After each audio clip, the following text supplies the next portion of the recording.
Bonjour à vous tous, je suis Vincent Beaufils, j'ai le privilège d'être directeur de la publication de Challenge et je vous accueille donc pour ce deuxième sommet Sauver le bien commun, ou qu'on a appelé chapitre 2, ça veut dire qu'il y a eu un chapitre 1, c'était l'an dernier, mais vous ne l'avez pas vu à Toulouse, vous l'avez vu parce qu'il était en visio, on n'avait pas encore la possibilité de se voir, et je dois dire que le principal bonheur de ce chapitre 2, en dehors d'avoir également, comme l'an dernier, des milliers de participants qui sont dans les réseaux, c'est d'avoir un public, et donc merci à vous tous d'être venus.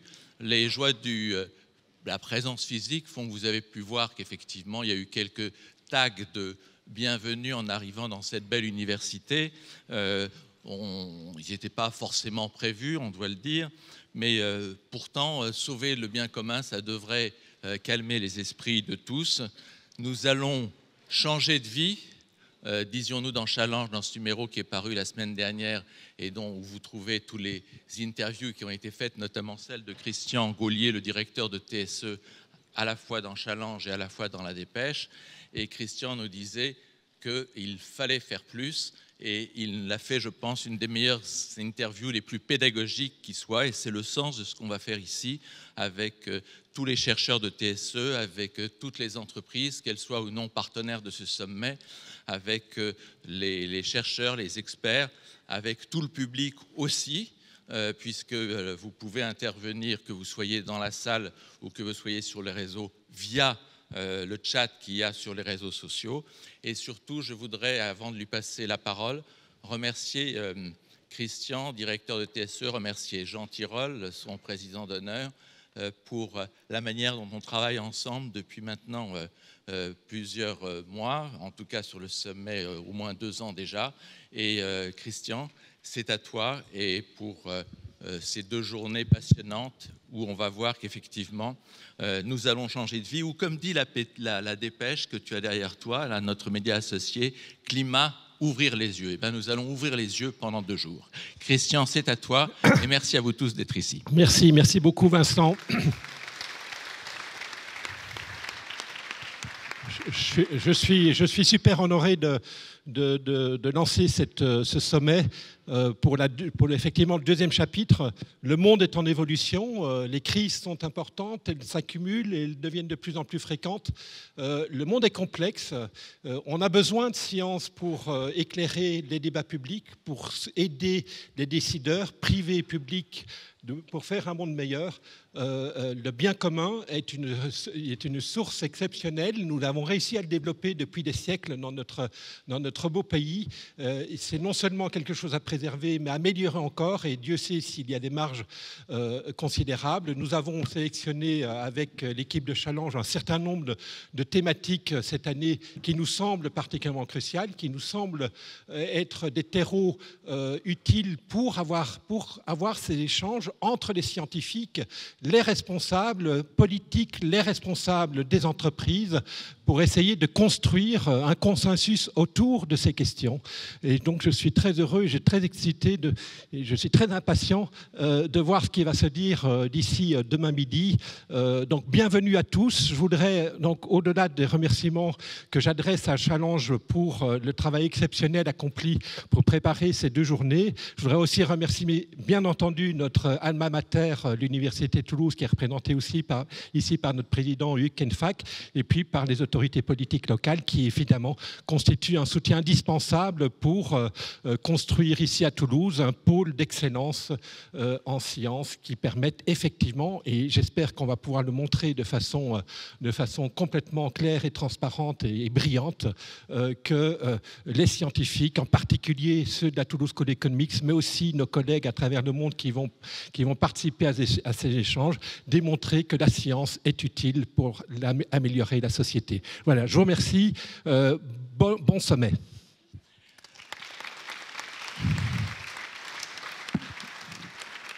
Monsieur le maire, Jean-Luc Moudingue, c'est à vous.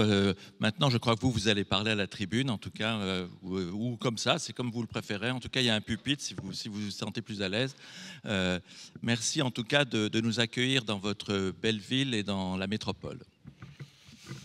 Bien, bonjour à tous. Je salue en particulier Jean Tirole, Christian Gaulier, en les remerciant d'organiser à nouveau, et grâce à Challenge, grâce aussi à la bienveillance et au support fidèle de l'université, Monsieur le Président, d'organiser ce deuxième sommet, cette deuxième édition sur le bien commun. Le bien commun est une expression ancienne qui renvoie à une vision de fond, et cette expression, il est heureux de la voir ressurgir depuis quelques années.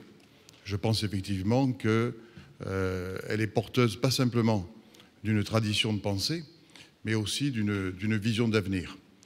Le bien commun, par définition, fait le choix de mettre la personne humaine au centre de toute démarche et de rappeler que la finalité des politiques publiques et également des initiatives des uns et des autres, c'est l'épanouissement de la personne humaine. Le monde s'est beaucoup développé, il est très bouleversé, on voit à travers les multiples crises qui nous assaillent qu'il y a une perte de sens.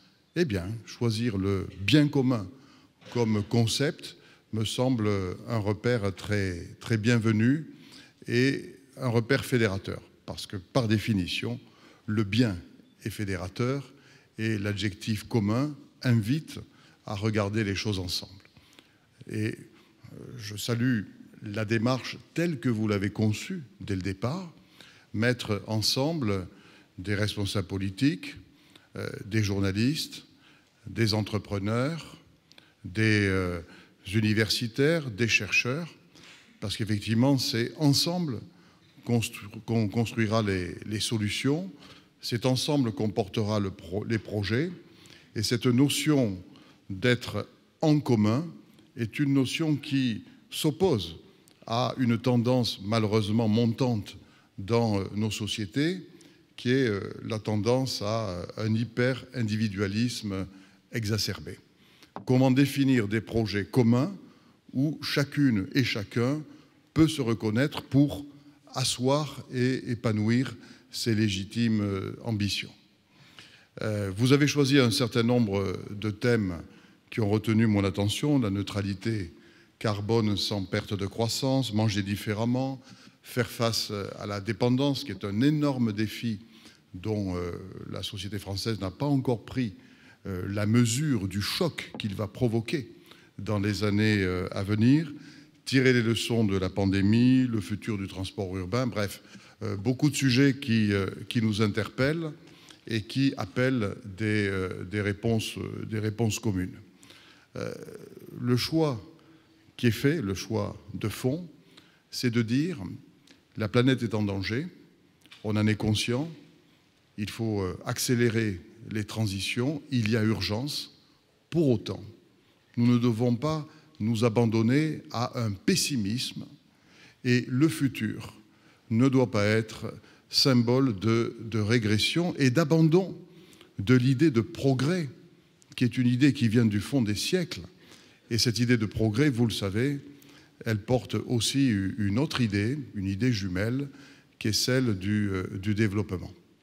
Et ce qui me paraît intéressant dans l'approche que vous vous proposez de développer à travers les échanges de ce sommet, c'est de dire quelles sont les conditions à mettre en place pour continuer des démarches de développement et de progrès, notamment sur le plan économique, mais en faisant les choses autrement, en infléchissant, voire même en cassant un certain nombre de choix qui, au cours des décennies qui viennent de s'écouler, sont clairement allés contre la notion de bien commun. Ma conviction, c'est que ensuite, après un colloque comme celui-là, après avoir échangé, après avoir déterminé des objectifs communs, c'est évidemment sur le terrain qu'on décline les choses concrètement. On ne peut pas se contenter d'une approche conceptuelle ou intellectuelle. Et si je suis ici comme maire de Toulouse et président de la métropole, c'est bien sûr pour vous souhaiter la bienvenue, mais c'est aussi pour vous dire la conviction qui est la mienne et qui est celle de tous mes collègues maires de grandes villes, présidents de métropole, qu'une fois les objectifs définis, eh bien, ce sont les acteurs de terrain qui peuvent les concrétiser. Et que parmi les acteurs de terrain, il y a les grandes villes et les métropoles. Dénigrer les grandes villes et les métropoles est malheureusement devenu une posture politique et médiatique largement pratiquée dans notre pays de part et d'autre de l'échiquier. Il était d'ailleurs assez significatif lors de l'élection présidentielle récente de voir là-dessus Madame Le Pen et Monsieur Mélenchon à l'unisson demandant la démétropolisation. C'est très populaire de demander la démétropolisation. Sauf que, pour les objectifs qui nous réunissent dans cette réflexion commune à laquelle nous sommes invités, c'est certainement pas par la démétropolisation qu'on arrivera à bâtir des solutions. La métropole, la grande ville, elle a des problèmes, bien évidemment, notamment dans l'objectif de créer une société, une ville plus respirable, plus verte. Pour autant, je crois aussi qu'elle a les clés de la solution. Et que nous avons les problèmes, nous avons les solutions. Il faut maintenant y aller et là aussi multiplier les projets concrets. Dans cette idée du progrès autrement, je voulais citer une réalisation récente de la métropole toulousaine, réalisation d'ailleurs qui a été faite en accord avec la région, avec le département, c'est le nouveau parc des expositions. Le nouveau parc des expositions, le mythe, l'idée de rencontre, là aussi nous l'avons voulu mise en avant. Nous l'avons conçu avec, je dirais, des critères qui, je crois, correspondent aux attentes d'aujourd'hui, puisque c'est un immense équipement. Pour autant, c'est un équipement à énergie positive, il produit plus d'énergie qu'il ne consomme. Et il est levier de développement économique.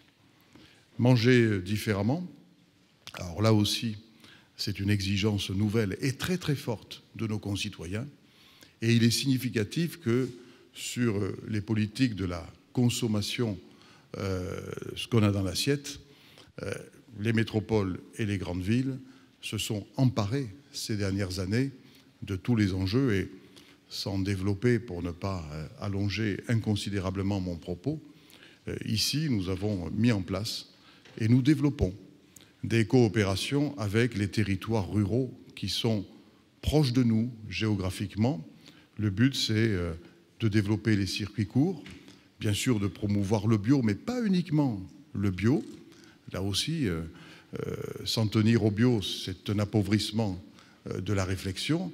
En réalité, les produits authentiques, voilà, labellisés, voilà ce qu'il faut encourager. Et moi, ce que je souhaite, c'est que les Toulousains, les habitants de la métropole, soient nourris par la grande région de plus en plus. Et pour ça, on multiplie les coopérations avec les communautés de communes à caractère rural autour de Toulouse et dans la région. Là aussi, ce lien entre le rural et l'urbain qu'un certain discours veut sans arrêt opposer, nous le recousons grâce à cet enjeu de l'alimentation autrement.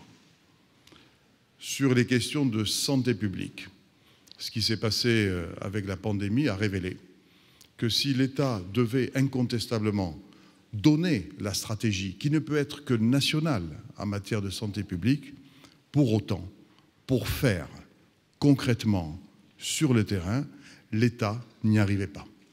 Et vous le savez, le président de la République a mis en avant cette idée nouvelle, le couple maire-préfet.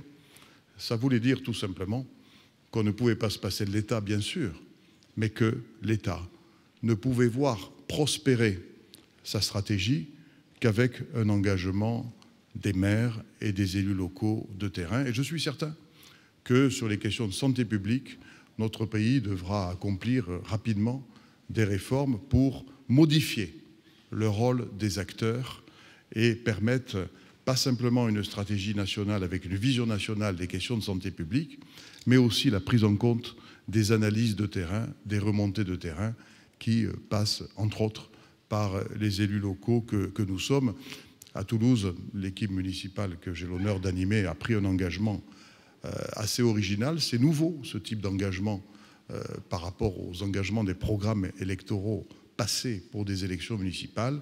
C'est une maison de santé dans chaque quartier, parce que la désertification médicale, on en parle beaucoup, et on a raison, dans le milieu rural, mais elle existe en milieu urbain, y compris ici à Toulouse, alors que nous battons depuis 20 ans tous les records de progression démographique, tout simplement parce que la structure et la mentalité des médecins, en particulier généralistes d'aujourd'hui, n'a rien à voir avec l'image du médecin traditionnel que l'on connaissait. Et donc, là aussi, l'idée d'une maison pluridisciplinaire de santé, l'association de plusieurs disciplines autour de médecins généralistes des spécialités, c'est l'idée du bien commun.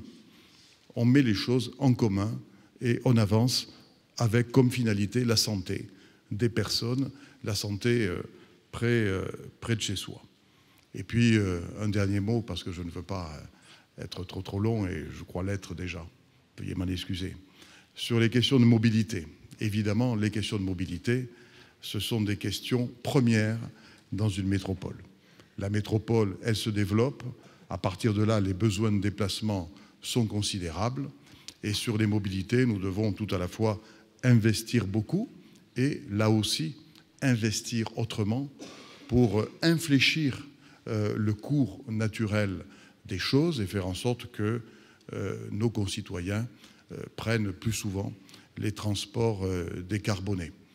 Nous avons inauguré ce week-end Téléo, qui est le plus grand téléphérique urbain en France, qui est une innovation qui permet de desservir une zone compliquée en passant de 30 minutes de trajet à 10 minutes de trajet, avec un transport qui est 100% électrique et en plantant au passage quelques 2000 arbres dans le secteur concerné. Et puis, dans 7 mois maintenant, nous démarrons un grand chantier à Toulouse, qui est la 3e ligne de métro. C'est un chantier qui, de tous les investissements en transport en commun de notre pays, sera le plus important, après ceux qui sont conduits bien évidemment par l'Île-de-France. Et là aussi, on a fait les choses en commun avec la région pour une connexion en particulier avec le ferroviaire.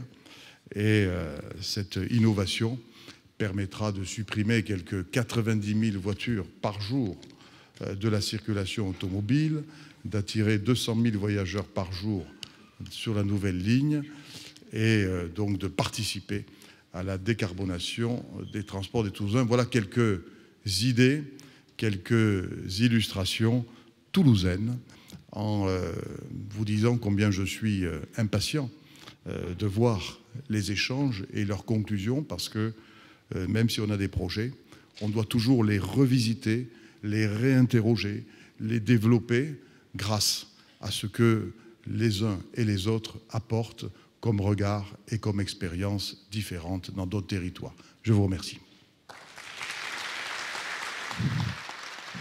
Merci, monsieur le maire, de cette introduction. On parlera demain, tout à fait, en début de journée, justement, de la nouvelle mobilité. Je vais demander donc à Nadia Pelfig de nous donner son sentiment au moment où on ouvre ce 2e sommet. Donc, vice-présidente de la région, vous le savez tous. Bonjour à toutes et à tous. Merci, Monsieur Beaufils. Merci beaucoup, cher président Huguin Fac, de l'accueil de l'Université Toulouse 1 Capitole dans cet amphi d'Espax, qui a fait qu'avec Maxime Boyer, vice-président de la métropole, également administrateur comme moi, je te salue Maxime, nous avons aussi la chance d'être dans ces amphis, mais dans d'autres conditions, celles d'étudiants, d'étudiantes, en droit public et puis en sciences politiques aussi. Et je crois, pour vous dire vrai, que la conscience des questions environnementales à ce moment-là, en tout cas celle qui m'habitait, était moins importante que celle qui nous anime toutes et tous, je le pense, aujourd'hui. Oui, c'est important d'échanger sur ces questions-là. Et à la vérité, moi qui étais à Paris hier sur les questions de mobilité européenne, dans le métro, j'ai eu à voir des inscriptions qui disaient « Ce soir, c'est burger ». Non, c'est rapport du GIEC. Alors c'est le moment où vous dites que quand même c'est tôt le matin pour dire un peu des bêtises comme ça. Non, non, c'est absolument sérieux. Et il y avait donc une main qui tenait le burger, qui représentait une planète, et qui invitait à scanner un QR code pour récupérer la synthèse du rapport du GIEC. Derrière ce message, un collectif de jeunes diplômés ou de jeunes étudiants qui regrettent la manière dont le rapport du GIEC, publié dans son intégralité le 4 avril, et Christian Gaulier le sait parfaitement puisqu'il est un des contributeurs experts du GIEC, soit passé à ce point inaperçu.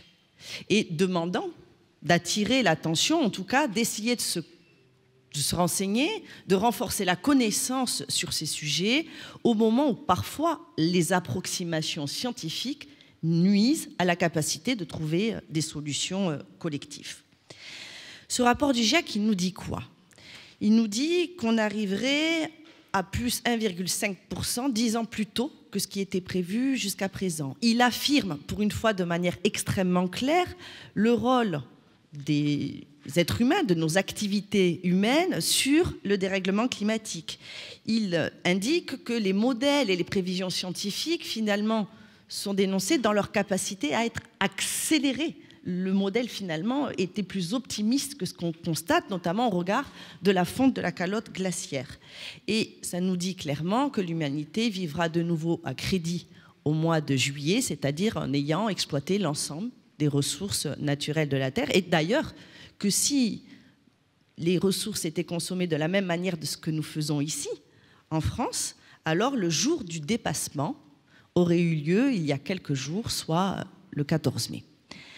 Alors évidemment, tout cela, quelques années après les accords de Paris, après l'affaire du siècle, doit éminemment nous préoccuper.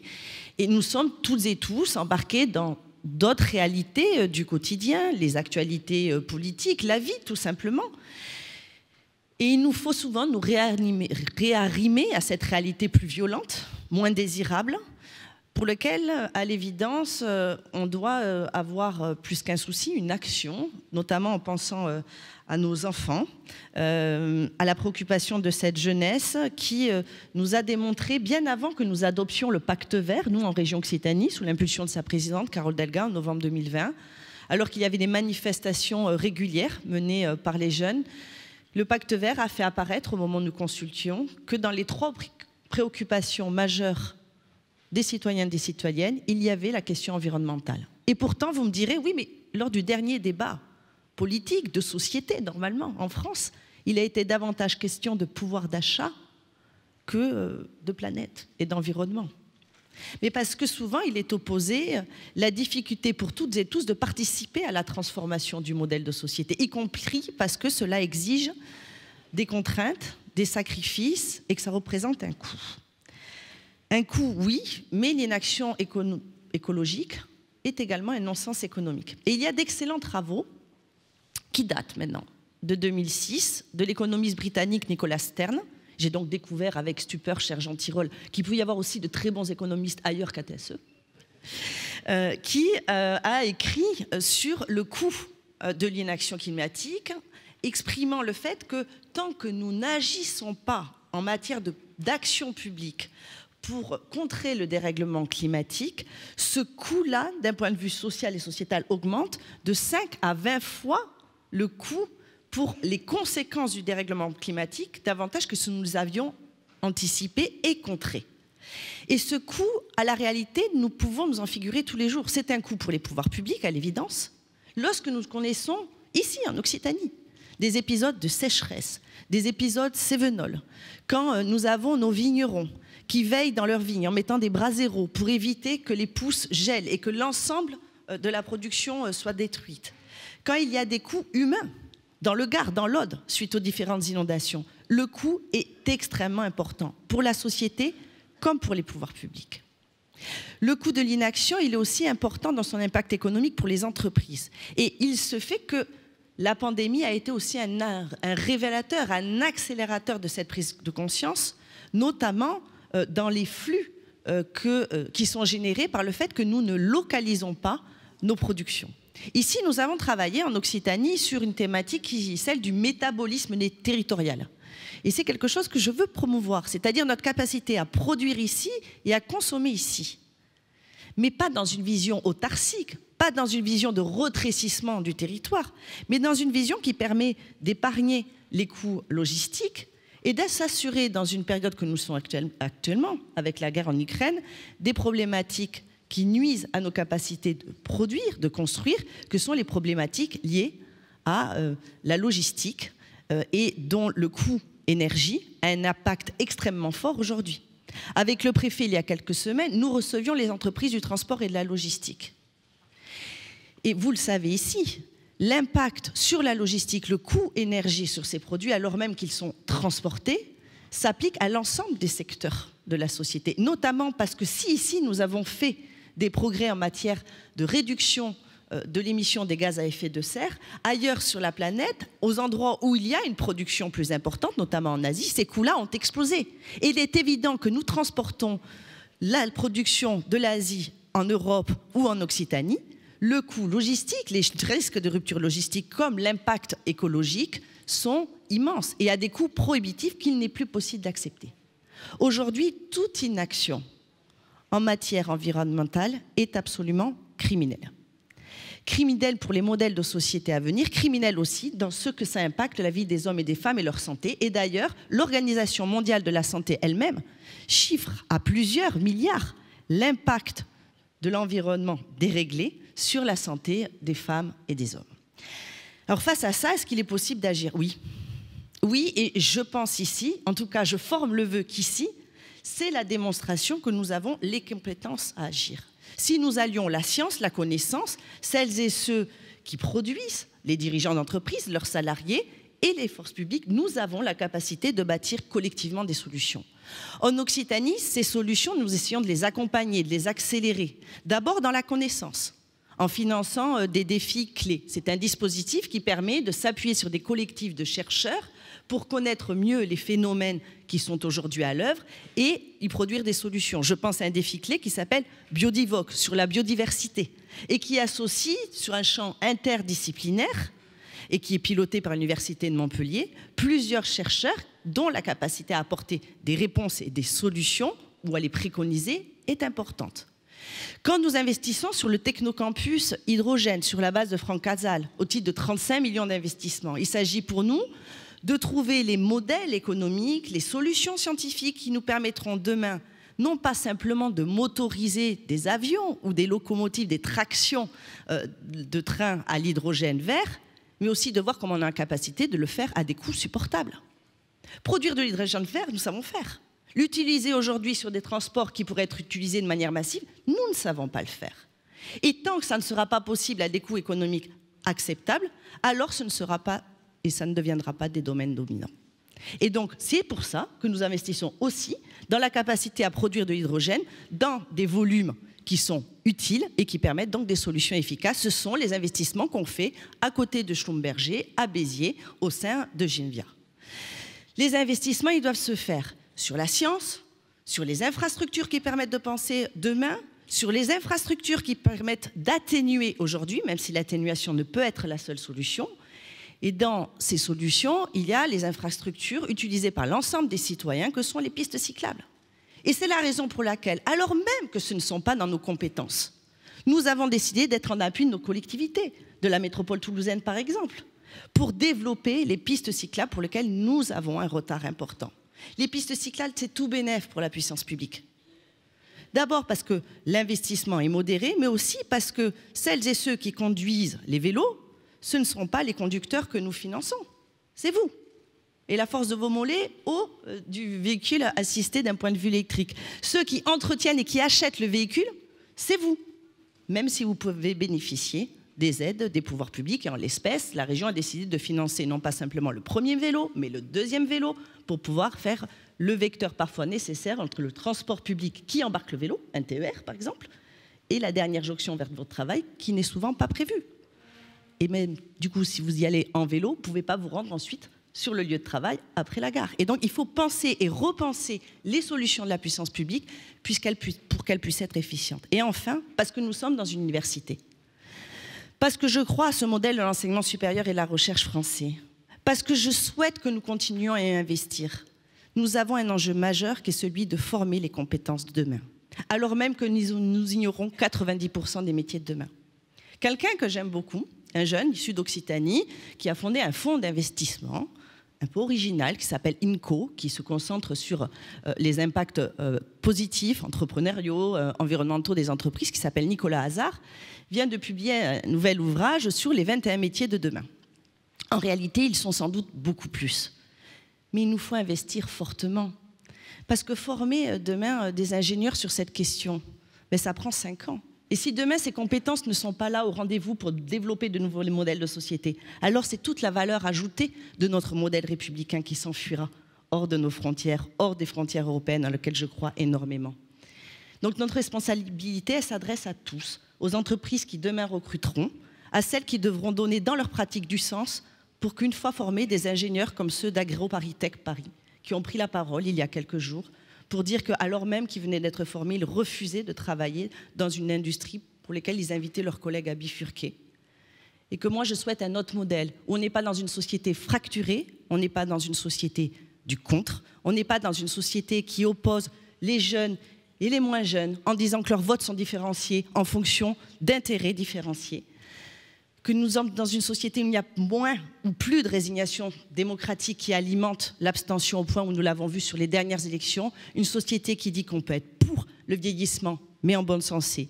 Une société qui dit qu'on peut être pour l'économie et son développement, mais en respectant l'environnement et la planète. Une société qui dit qu'on peut être pour l'innovation, à condition qu'elle soit synonyme du progrès pour le plus grand nombre.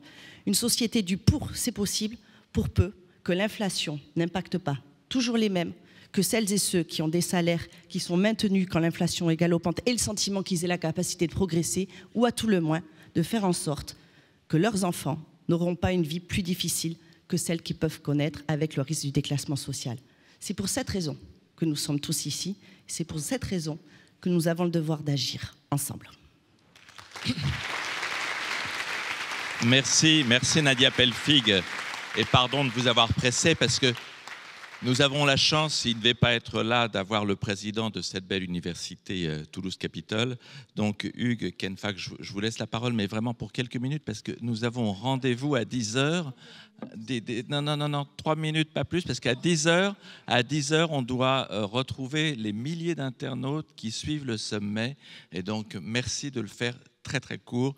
Juste un mot de bienvenue, s'il vous plaît. C'est à vous, donc, Hugues Kenfack, président. Allez derrière le pupitre, mais franchement, vous me verrez me lever dans 3 minutes. Hein. Non. Bonjour à tout le monde. Puisque j'ai 3 minutes, je vous souhaite la bienvenue à l'Université Toulouse-Capitole. L'université est fière d'accueillir ce sommet du bien commun et de vous permettre aux leaders politiques. Et je salue ici la présence de Jean-Luc Moudin, Nadia Pellefig, ancienne étudiante de cette université, et je m'en félicite. Et d'accueillir également et de donner la parole aux plus brillants économistes d'Europe, aux leaders politiques, aux leaders industriels, pour dessiner ensemble une feuille de route sur le défi climatique, le bouleversement de l'économie du vieillissement, l'essor de l'intelligence artificielle ou encore la révolution des transports. Et sur cette révolution, notamment de l'aviation durable, qui fait l'objet d'un très beau projet, non seulement à TSE, à UT1 et avec l'ISAE. Le sommet de cette année a lieu, on l'a dit, dans un contexte tout à fait particulier. D'une part, la pandémie de Covid-19 a augmenté les inégalités entre les pays. Et même au sein de notre propre pays, l'inégalité éducative s'est accrue. Et d'autre part, et tout le monde le sait, il l'a dit, la guerre est aux portes de l'Europe, je dirais même elle est dans l'Europe, et tout cela n'est pas favorable à une reprise économique. Et pourtant, la question fondamentale qui se pose est toujours celle qu'a posée Jean Tirole dans ses propos. Dans quelle société aimerais-je vivre ? Dans quelle société aimerais-je vivre? Cette question se pose à chacune et à chacun d'entre vous ici, et elle se décline. Dans quelle université j'aimerais faire de la recherche pour des étudiants? Dans quelle université j'aimerais faire des études? Et chacune et chacun d'entre vous peut y apporter une réponse. En tant qu'université spécialisée dans les sciences sociales, l'Université Toulouse-Capitole est un acteur de premier ordre pour apporter sa contribution, pour apporter les meilleures réponses à ce défi-là. Elle peut compter pour cela sur l'appui de scientifiques de très haut niveau. Et nous avons tous cité Jean Tirole et Christian Gaulier, que je remercie ici pour leur rôle clé dans l'organisation. Elle peut compter sur un capital humain de très haut niveau, bien sûr au sein de la renommée TSE qu'on ne présente plus, partenaire de ce sommet, de la prestigieuse TSM engagée dans l'obtention de l'EQUIS, ou même de l'historique faculté de droit des sciences politiques de mon université en cours de transformation. Évidemment, ce travail-là qui est fait, qui est un travail pluri-interdisciplinaire, justifie sans doute que vous soyez tous là et que de nombreuses disciplines soient mises en œuvre. La poursuite du bien commun, je dois le dire, est au cœur de l'identité de notre université. L'objectif de notre université est de conforter son identité d'excellence à travers une politique d'attractivité, notamment internationale, d'ouverture sur le monde socio-économique, grâce à l'échange de bonnes pratiques, grâce à un dialogue continu, grâce à des sommets comme celui-là, grâce à une gouvernance fondée sur le principe de subsidiarité. Cet objectif nécessite de placer notre ambition internationale et notre ouverture du monde socio-économique au cœur des relations internes et externes. Le sommet du bien commun y contribue fortement. Il s'agit donc d'un événement important pour la vie de notre université, d'un événement important pour la société. Vous avez été de très nombreux l'an passé à faire de la première édition du chapitre 1 un immense succès. L'Université Toulouse-Capitole vous en remercie. Vous avez donc déjà marqué un essai. On est à Toulouse.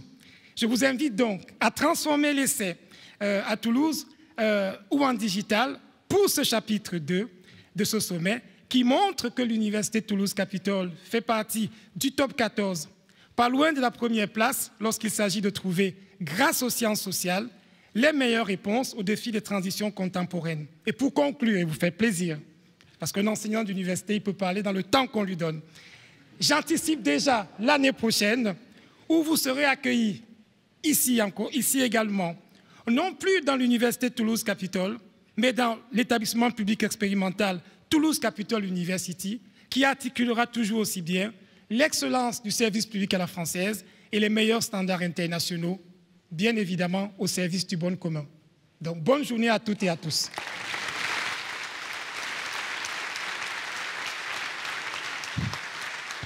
Et je vous promets l'année prochaine un peu plus de temps de parole. Merci de l'avoir respecté. Merci à vous tous d'avoir ouvert donc ce deuxième sommet Sauver le bien commun.